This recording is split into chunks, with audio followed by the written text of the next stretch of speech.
basketball ဘောလုံးတွေမှာပါတဲ့အဆင့်ကြောင်းတွေကိုလက်တွေနဲ့သာအဓိကဆွဲကြပါတယ်။ယခုတွေ့မြင်ရသလိုပဲ basketball ဘောလုံးတွေမှာပါတဲ့အမဲရောင်အဆင့်ကြောင်းတွေကိုစက်တွေအသုံးမပြုဘဲလက်ဖြင့်စကေးကျဆွဲကြပါတယ်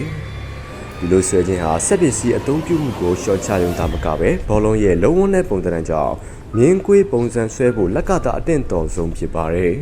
။ basketball ဘောလုံးတွေကိုဘောလုံးပြုလုပ်ရမှာဘယ်လိုပြုလုပ်ကြသလဲဆိုတာကိုသင်သိပါသလား။ပထမဦးဆုံးအလုပ်သမားတွေဟာရာဘာပြားတွေကိုမိဖို့ရဲ့ဘောင်းတွေမှာကတ်ထားလိုက်ပါတယ်။ပြီးရင်တော့ basketball ရဲ့အောက်ကန်ကာလာရာဘာပြားတွေနဲ့လေးထည့်ထားတဲ့ရာဘာဘောလုံးချံကိုထပ်ထည့်ကြပါတယ်။တင်းတဲ့အပူချိန်ကိုပေးပြီးရင်တော့ပြောင်ချောဖြစ်နေတဲ့ basketball ဘောလုံးတစ်လုံးကိုရရှိပါပြီ။ပြီးရင်တော့ဘောလုံးမှာလိုအပ်နေတဲ့မဲရောင်အဆင့်ကြောင်းတွေကိုလက်ပစ်စတင်ဆွဲရပါတော့တယ်။ဒီလိုနဲ့စော်ကစားလို့ရတဲ့ basketball ဘောလုံးတစ်လုံးရရှိပြီပဲဖြစ်ပါတယ်။